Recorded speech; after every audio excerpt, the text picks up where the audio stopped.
Halo Sobat Pintar, jumpa lagi dengan saya Kevin. Di video kali ini kita akan membahas tentang permutasi dan kombinasi. Di video yang pertama ini kita akan fokus ke permutasi. Tapi sebelum itu, kita akan mengenal dulu notasi yang akan kita gunakan pada saat kita belajar permutasi dan kombinasi. Nah, notasi ini dinamakan dengan notasi faktorial. Notasi faktorial dilambangkan dengan n faktorial atau n dengan tanda seru gitu. Definisikan dengan perkalian dari n, dikalikan dengan n-1, dikalikan dengan n-2, turun terus sampai 1. Nah, karena nanti akan digunakan, didefinisikan 0 faktorial sama dengan 1. Jadi nanti di beberapa perhitungan kita akan menemukan 0 faktorial, oleh karena itu kita definisikan 0 faktorial sama dengan 1. Nah, biar lebih mudah kita coba kerjakan beberapa contoh ya. Misalkan kita akan menghitung 5 faktorial ya. Jadi dibacanya 5 faktorial. 5 faktorial berarti perkalian dari n-nya berarti 5 ya. 5 dikalikan n kurangi 1 berarti 5 kurangi 1 4 dikalikan 3 dikalikan 2 dan dikalikan 1. Nah, 5 kali 4 kali 3 kali 2 kali 1. 5 kali 4 20 kali 3 60 kali 2 120. Nah, contohnya misalkan kita punya 3 faktorial. Nah, 3 faktorial berarti 3 kali 2 kali 1 sama dengan 6. Nah, contoh lagi operasi yang sering nanti akan kita gunakan yaitu pembagian faktorial. Misalkan seperti ini.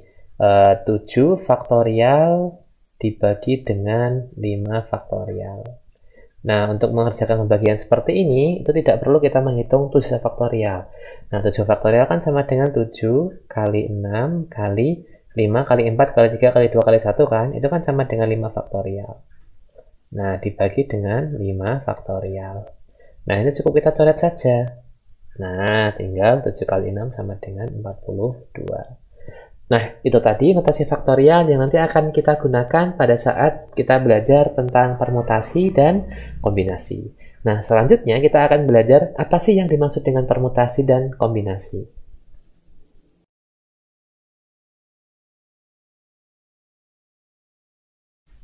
Oke, kita akan mengenal permutasi dan kombinasi. Jadi, permutasi itu adalah aturan pencacahan atau penyusunan yang kita lakukan dengan memperhatikan urutan objek atau benda yang kita susun. Jadi, memperhatikan urutannya. Kombinasi itu aturan pencacahan atau penyusunan juga. Bedanya dengan permutasi adalah kombinasi tanpa memperhatikan urutan objek. Nah, biar lebih mudah, kita langsung contoh saja ya.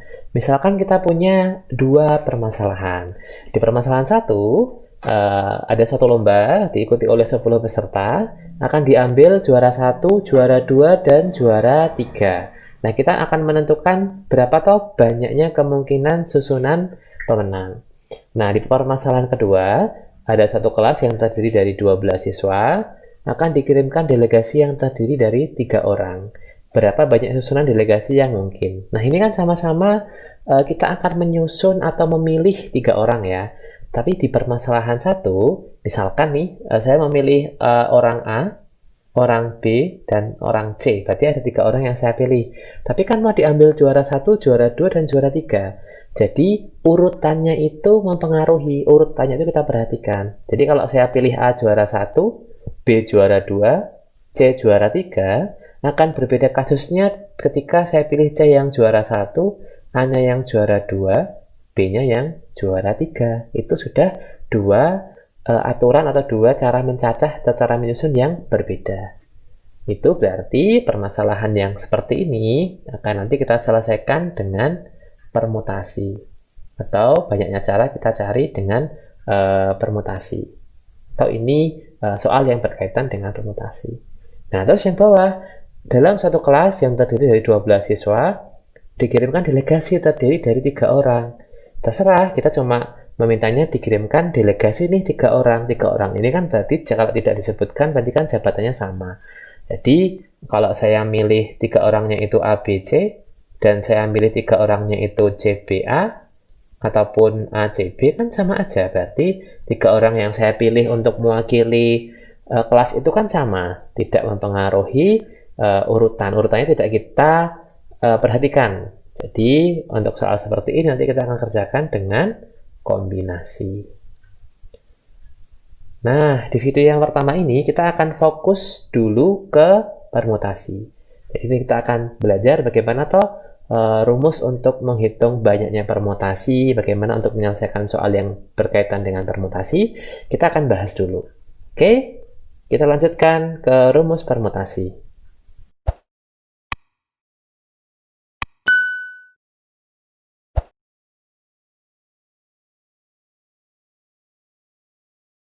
Oke, selanjutnya kita akan belajar tentang rumus permutasi. Jadi, banyaknya cara memilih sebanyak R dari himpunan N benda dengan memperhatikan urutan. Jadi, permutasi tadi kan memperhatikan urutan ya. Misalkan tadi kan memilih juara 1, 2, 3 dari 10 tadi. Jadi, 3-nya itu yang R-nya itu, dan N-nya itu yang 10 tadi ya. Jadi, 3-nya itu banyak yang kita pilih dari total N benda. Jadi benda itu total N itu adalah benda yang akan kita pilih. Didefinisikan atau dirumuskan dengan seperti ini, PNR. Jadi permutasi R dari N itu N faktorial dibagi N dikurangi R faktorial. Dengan R itu kurang dari N. Dan R pasti lebih dari 0 ya. Nah, contohnya seperti ini, misalkan kita diminta untuk mencari permutasi, ini ya, 3 dari 5, jadi memilih 3 dari 5 dengan memperhatikan urutan. Berarti gimana cara mencarinya? Berarti 5 faktorial dibagi 5 dikurangi 3 faktorial. Nah, berarti 5 faktorial dibagi, ini kan 2 ya, 2 faktorial. Dengan cara yang tadi ya, kita bisa mencari 5 kali 4 kali 3 kali 2 faktorial dibagi dengan 2 faktorial bisa kita coret. Nah, tinggal 5 kali 4 kali 3 berarti kan ada 60. Nah, contohnya seperti itu. Nah, sekarang kita coba langsung mengerjakan contoh permasalahan ya, atau contoh soal yang berkaitan dengan permutasi. Nah, di sini contoh soalnya adalah tentukan banyaknya cara memilih juara 1 dan juara 2 dari 8 orang peserta lomba catur. Nah, tadi ada 8 orang peserta lomba catur, kita diminta untuk memilih juara 1 dan juara 2. Berarti kan ada banyak kemungkinan nih. Nah, kita akan memilih 2 dari 8 dengan memperhatikan urutan ya pastinya. Berarti permutasi 2 dari 8. Jadi langsung kita masukkan saja. Berarti 8 faktorial dibagi 8 dikurangi 2 faktorial. Nah, 8 faktorial dibagi 8 dikurangi 2, 6 faktorial. Nah, seperti yang kita contohkan ya, kita tidak perlu untuk menghitung 8 faktorial itu, 8 kali 7 kali 6, nggak perlu. Jadi kita tinggal 8 kali 7 kali 6 faktorial ya, dibagi 6 faktorial. Nah, ini bisa kita coret, kita sederhanakan. Tinggal 8 kali 7, 56. Nah, berarti banyaknya cara menjadi juara 1 dan juara 2 dari 8 orang peserta lomba catur ada 56 cara. Cukup mudah bukan? Selanjutnya, biar lebih paham, kita akan latihan mengerjakan beberapa soal yang berkaitan dengan permutasi.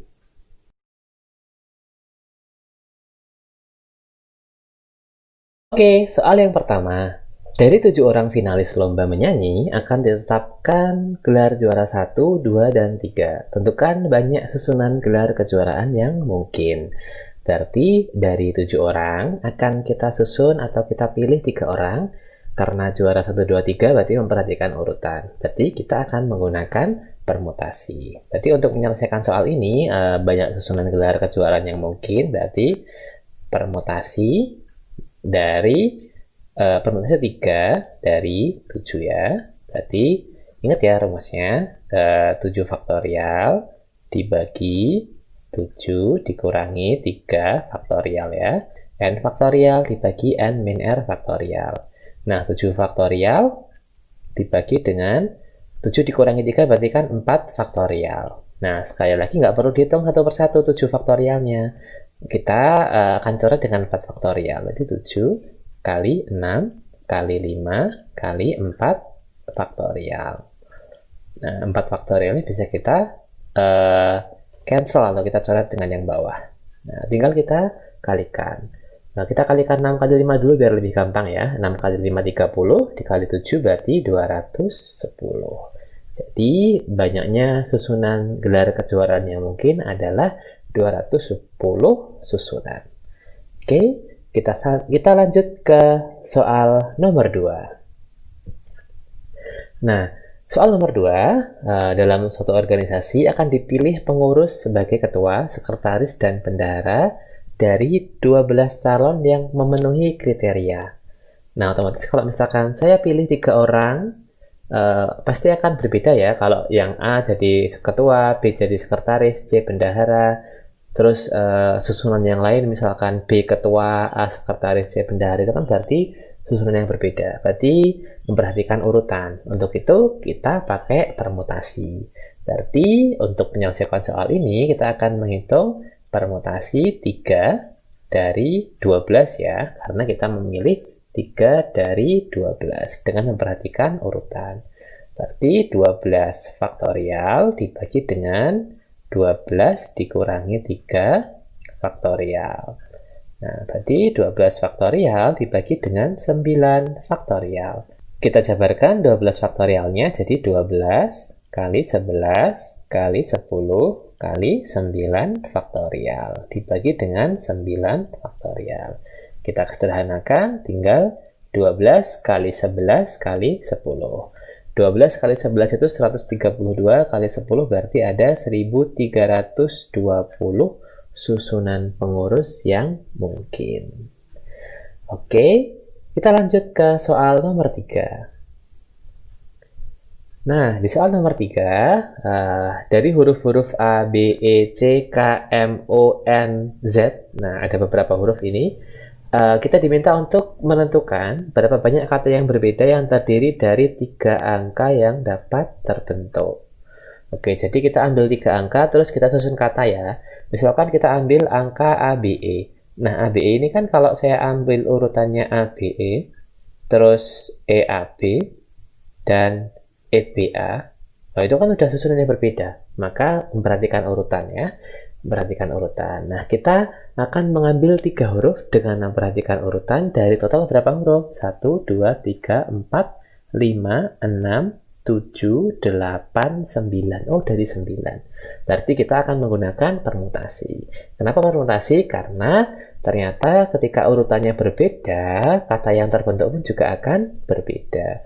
Berarti kita menggunakan permutasi. Jadi untuk menyelesaikan soal ini, permutasi kita ambil 3 dari 9 ya. Permutasi 3 dari 9. Berarti 9 faktorial dibagi dengan 9 dikurangi 3 faktorial. 9 faktorial dibagi dengan 9 dikurangi 3 berarti 6 faktorial ya. Berarti 9 kali 8 kali 7 kali 6 faktorial. Nah, 6 faktorialnya bisa kita sederhanakan dengan yang di bawah. Berarti tinggal 9 kali 8 kali 7 hasilnya adalah 504. Nah, cukup mudah bukan? Beberapa latihan soal sudah kita kerjakan yang berkaitan dengan permutasi. Nah, di video selanjutnya nanti kita akan bahas tentang permutasi-permutasi khusus. So, sampai ketemu di video selanjutnya. Terima kasih sudah nonton channel ini, like dan share jika bermanfaat. Jangan lupa klik subscribe dan nyalakan lonceng notifikasinya. Sampai ketemu di video selanjutnya.